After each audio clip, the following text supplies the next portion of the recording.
The World Tomorrow. The Worldwide Church of God presents Herbert W. Armstrong, internationally recognized ambassador for world peace, visiting prominent leaders around the globe, discussing the cause of world problems, and proclaiming the good news of the world tomorrow. Ladies and gentlemen, Herbert W. Armstrong. It's known on this program that I frequently visit many heads of government in their countries in all parts of the world. Now, I meet them as president of the Ambassador International Cultural Foundation. This foundation is a corporate entity of the Worldwide Church of God, and it is devoted to opening up projects in cooperation with different countries in their own countries, projects toward the development of their countries and toward world peace. My meetings in these countries enable me to speak before many of the leaders in these countries, not only the king or the prime minister or the president, but also those who are leaders in these countries. And in so doing, I can explain why we do not have world peace. I can explain something that missionaries never can get over to the people in those countries who do not know Jesus Christ and do not know the gospel. They're very much prejudiced against that sort of thing. And if I were a missionary, I would never be allowed to speak before these people. But the effective way is to speak to them in the manner in which I do, giving them the cause of world troubles and telling them the way toward world peace and the only way that world peace is ever going to come. Now, I've known King Barenda for many years. I knew him when he was the crown prince. I knew his father, King Mahendra, before he died. And I recently paid another visit to King Barenda and his wife, the Queen.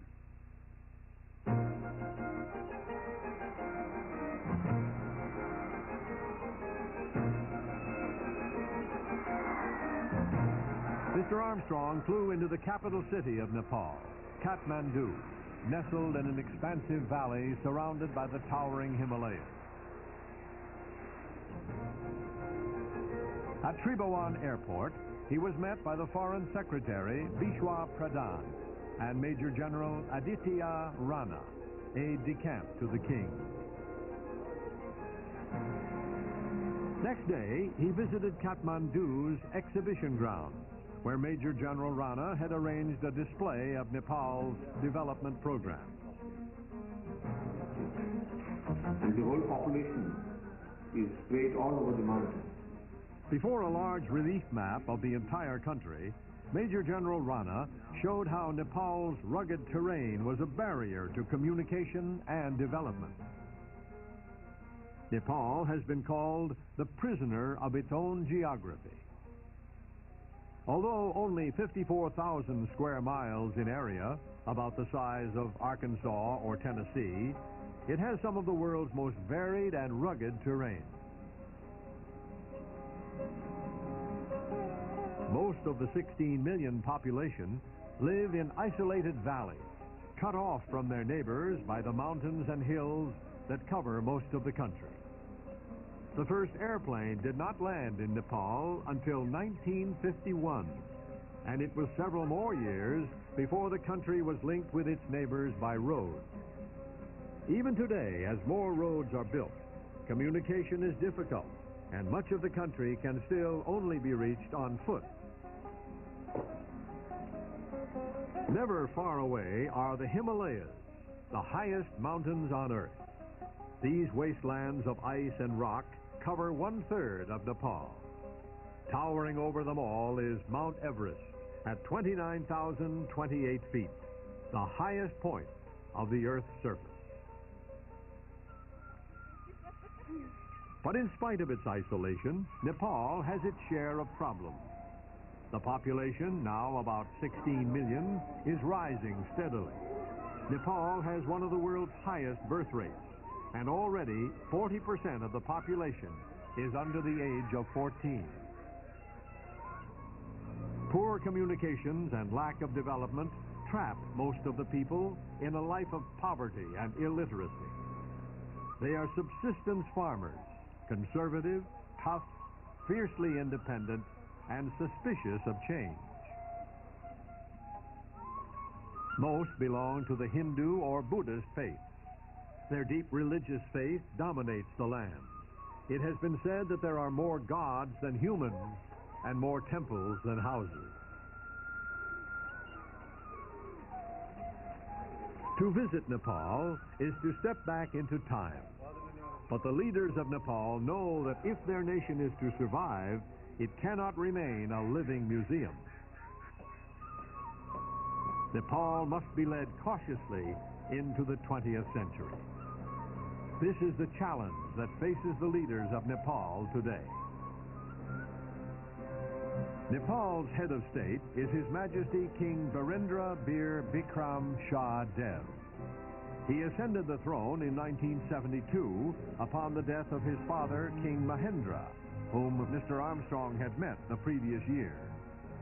King Birendra is a progressive-minded monarch who is deeply concerned for his people's welfare. Mr. Armstrong was invited to visit His Majesty at the Royal Palace in Kathmandu. Upon his arrival, he was greeted by King Birendra and Queen Aishwarya. His Majesty and Mr. Armstrong discussed the purpose and the activities of Ambassador Foundation, as well as the special needs in the development and progress of Nepal.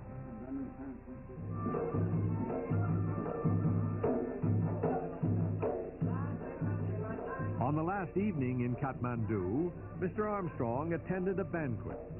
The guests included members of the government and leading figures in the fields of education and commerce.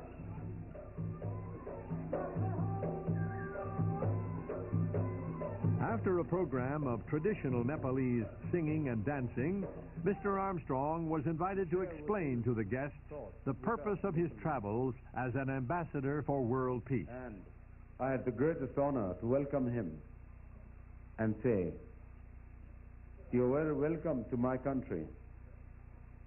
They've called me an unofficial ambassador for world peace, and so I am.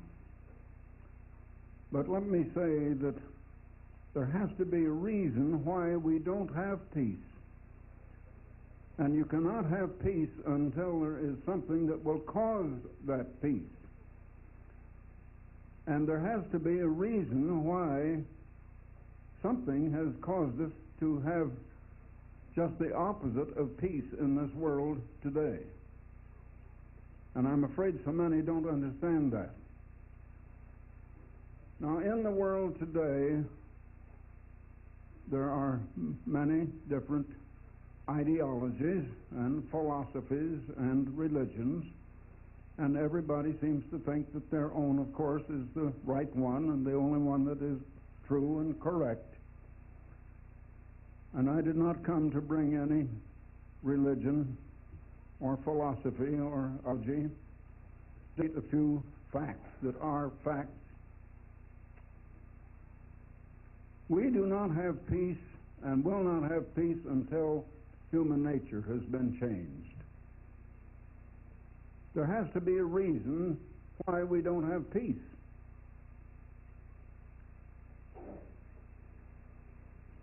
The oldest history in the world that goes back further in history and the human beings on this earth than any other tells us that over all of the various gods that are worshipped in the world is one supreme creator God.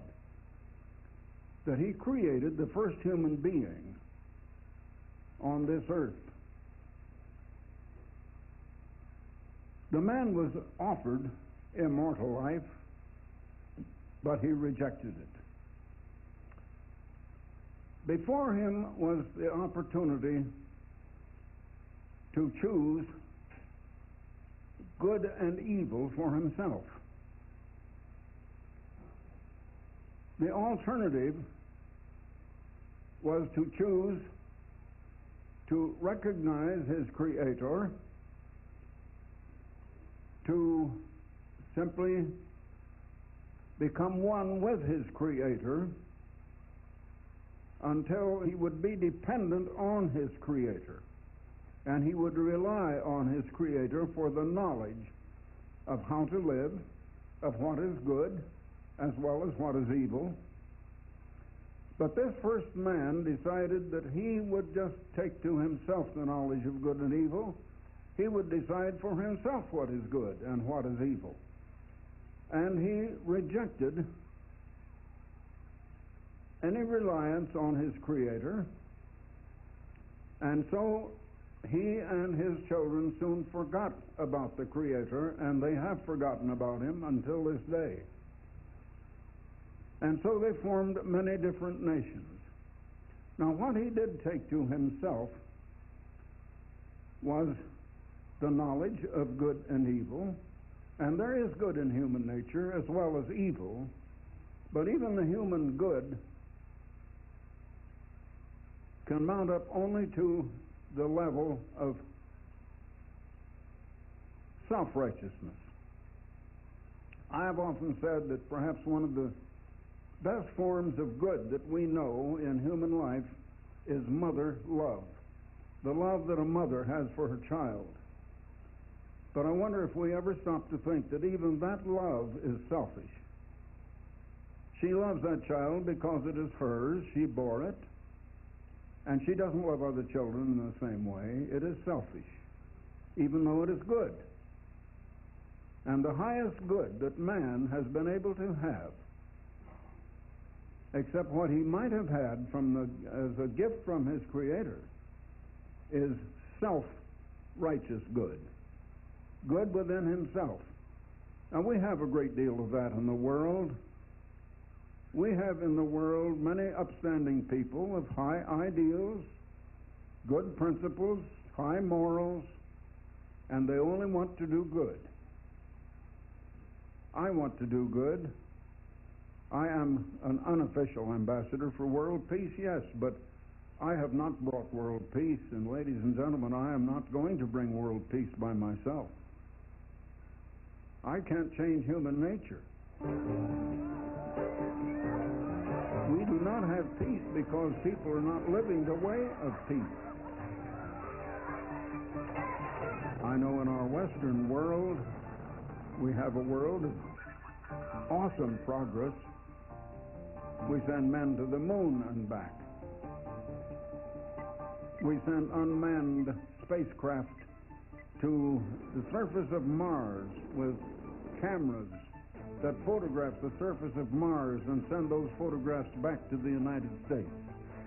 But while we have a world of such awesome progress and inventing the computers, airplanes, automobiles, and the marvelous things that we have today, at the same time in the world we have appalling evil,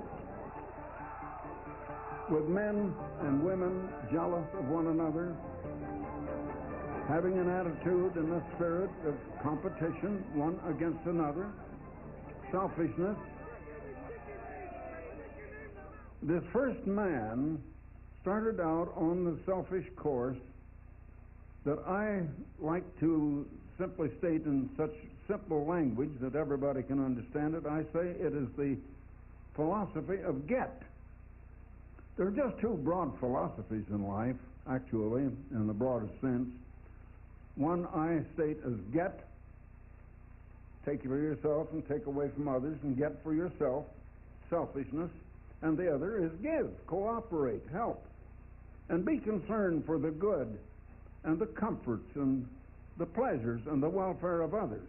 And you don't see very much of that in the world, because most people are selfish. They're only concerned about their own self-good. And that is not the highest form of good, when you're just concerned for your own self. And that is the kind of world that we live in. In this world, almost everything is run from a selfish point of view. And we need to get more generosity and wanting to help. Now, I do try to do that. I try to help, I try to give, and try to cooperate. And, you know, the greatest leader who ever lived said, "It is more blessed to give than to receive." And I found about 58 years ago that truth, that it does pay off and it does make one more happy if you are giving. I know if a few of you plan something for the good of someone else, to surprise someone with something real good and real nice, and you work to make it possible and to present it to that person, and when you give it, you are happier to see him receive it than he is to receive it. Did you know that? It is better to give than to receive, and that's what we do in the Ambassador Foundation. We know that we are just poor humans.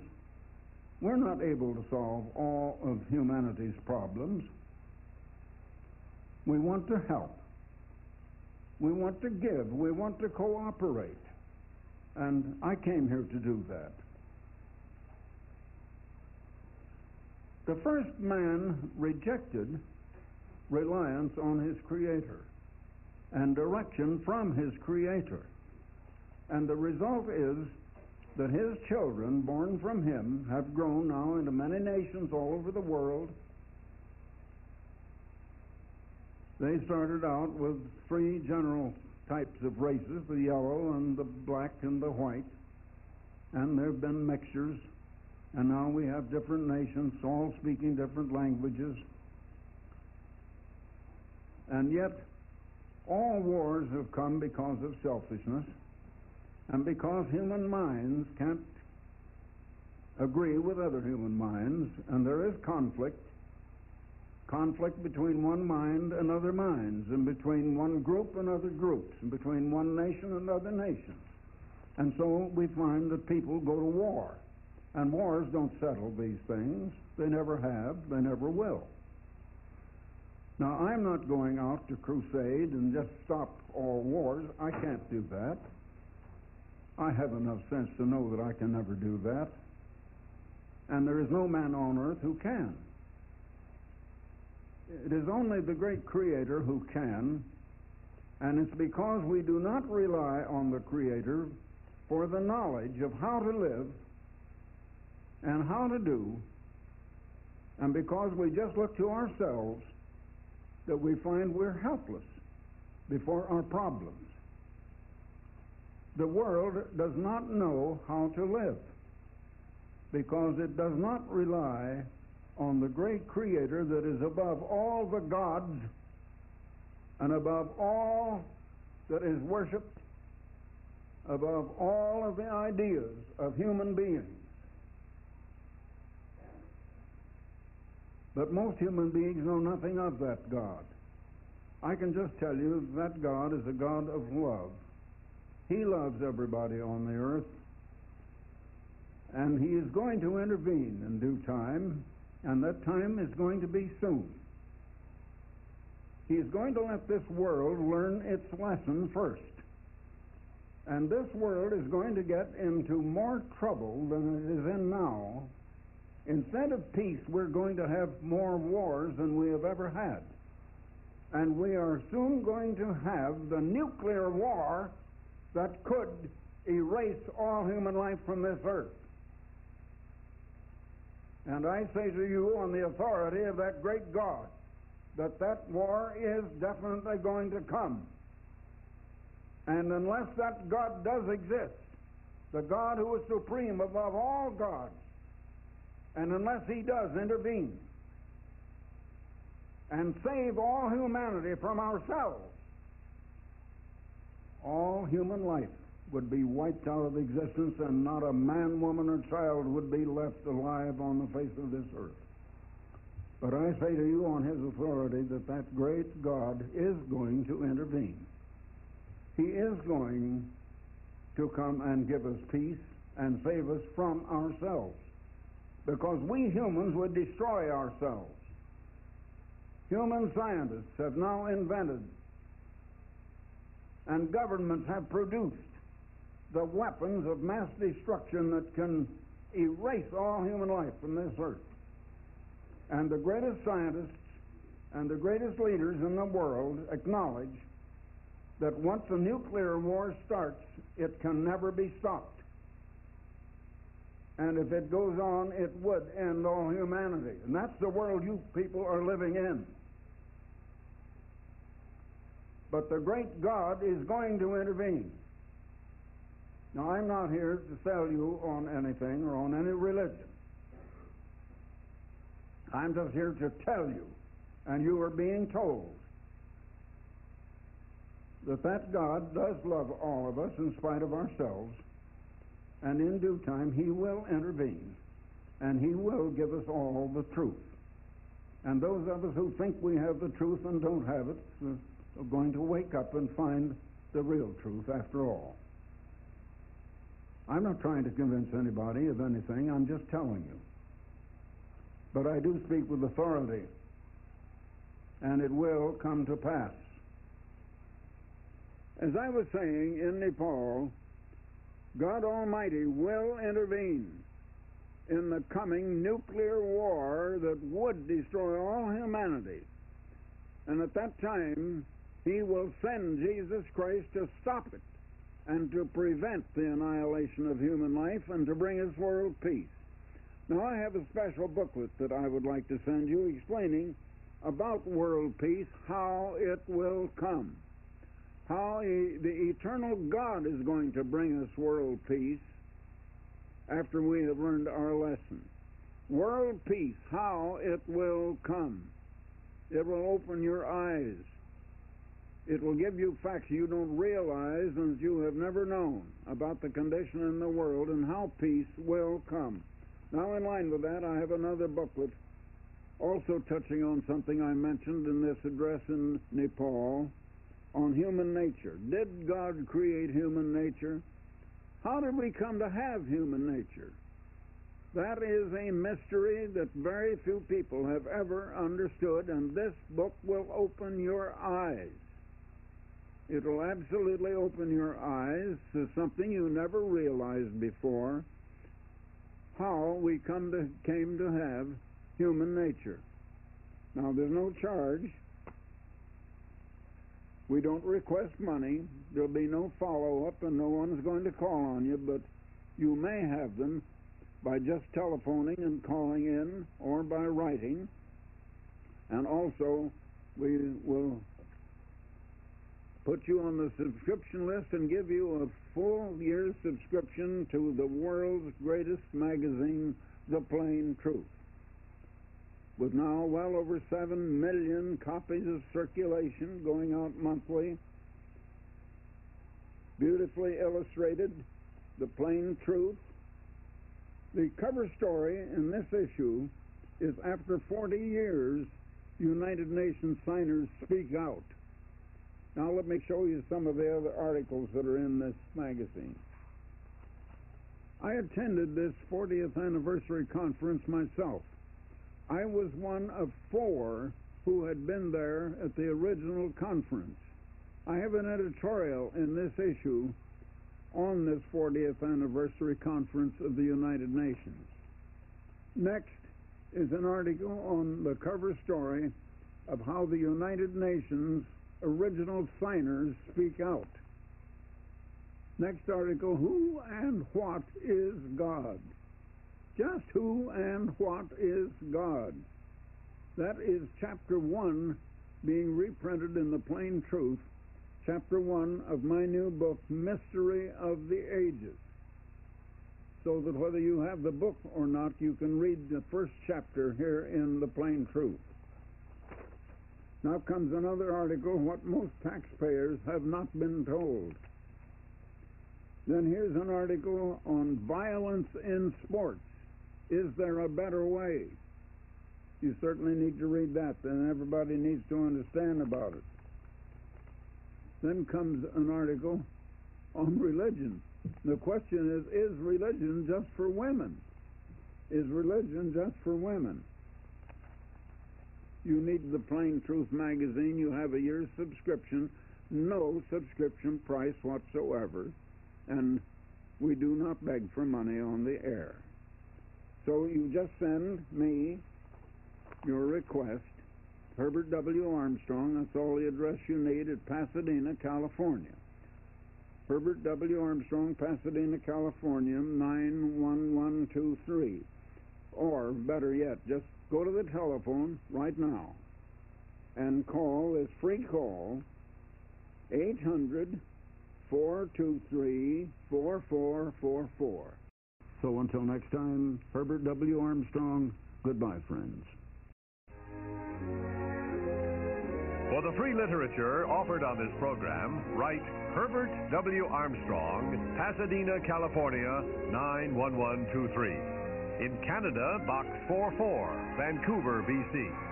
Or in the continental United States, you may call this toll-free number, 800-423-4444. In California, Alaska, and Hawaii, call Collect 213-304-6111. If the lines are busy, please try again. The preceding program and all literature were produced and sponsored by the Worldwide Church of God.